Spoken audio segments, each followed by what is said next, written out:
Hello बच्चों, चलिए प्रश्न को पढ़ते हैं और समझते हैं। संबंध आर, ये हमें दिया हुआ है एक्स कॉमा एक बटा एक्स, और जहां एक्स एक पूर्णांक है और एक्स का मान 0 से 6 के मध्य है का प्रांत तथा परिसर ज्ञात कीजिए। प्रांत को आप डोमेन भी कह सकते हैं। तो यहाँ पर हमें प्रांत भी ज्ञात करना है और परिसर भी ज्ञात करना है। प्रश्न को हल करने से पहले प्रश्न के लिए मुख्य अवधारणा देख लेते हैं, जिसकी सहायता से हम इस प्रश्न को हल करेंगे। तो अवधारणा मुख्य अवधारणा में हम प्रांत और परिसर को समझेंगे। तो सबसे पहले हम देखते हैं कि प्रांत क्या होता है। तो कोई भी अगर हमें संबंध दिया जाता है तो उसमें हम प्रांत का मतलब होता है, ये हम संबंध की बात कर रहे हैं। संबंध में जो प्रांत होता है वो तो प्रथम घटक के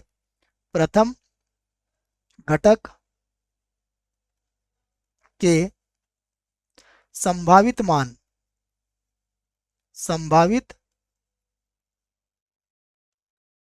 मान ये होता है प्रांत। ठीक है, तो ये प्रांत की परिभाषा आपके समझ में आ गई होगी। और प्रांत के बाद में यहाँ पर परिसर भी आपको समझा देता हूं। परिसर यह संबंध के हिसाब से हम इसकी परिभाषा लिख रहे हैं। देखो, तो जो परिसर होता है वह होता है द्वितीय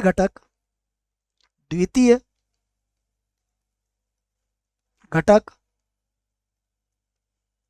के संभावित मान।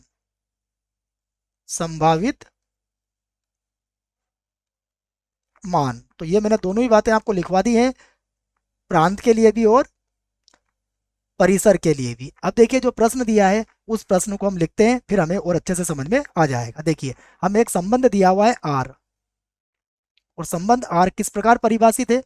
ये हमारा एक्स कॉमा एक बटा एक्स, उसके बाद सच देट क्या कहा गया है, एक्स एक पूर्णांक है,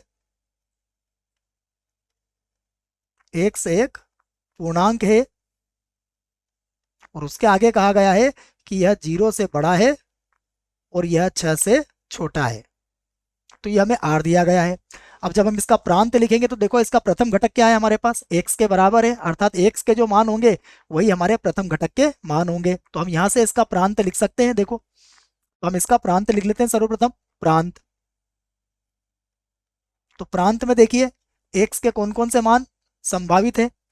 0 से 6 के बीच बीच आपको सारे पूर्णांक लेना है। तो 0 से 6 के बीच पहला पूर्णांक क्या होगा, 1, उसके बाद होगा 2, उसके बाद 3, उसके बाद 4, और उसके बाद 5। तो ये हमारा प्रांत हो जाएगा। उसके बाद देखिए परिसर, परिसर के लिए देखिए परिसर क्या है हमारे पास। देखो, यहाँ पर दिया हुआ है 1/x, जो y का मान है वो किसके बराबर है, 1/x के बराबर है। अर्थात परिसर में क्या हो जाएंगे, देखो x के जो मान है सभी हम यहाँ पर रख सकते हैं, लेकिन सभी 1 के बटे में आ जाएंगे। तो ये होगा 1/1, अर्थात 1 ही होगा। उसके बाद होगा 1/2, उसके बाद होगा 1/3, उसके बाद 1/4, और उसके बाद हो जाएगा 1/5। तो ये हमारा क्या हो जाएगा, इस प्रश्न के लिए परिसर हो जाएगा। परिसर समझ में आ गया होगा आपको, क्योंकि यहाँ पर हम कह सकते हैं कि हमें जो y का मान दिया हुआ है वह किसके बराबर दिया हुआ है, 1/x के बराबर दिया हुआ है। तो जो x के मान थे वह सभी हम 1 के बटे में लेके आ गए। तो हमें क्या प्राप्त हो गया, हमें प्राप्त हो चुका है इसका परिसर। और ये दोनों ही हमारे उत्तर है। आशा करता हूँ आपको इस प्रश्न का उत्तर समझ में आया होगा। धन्यवाद।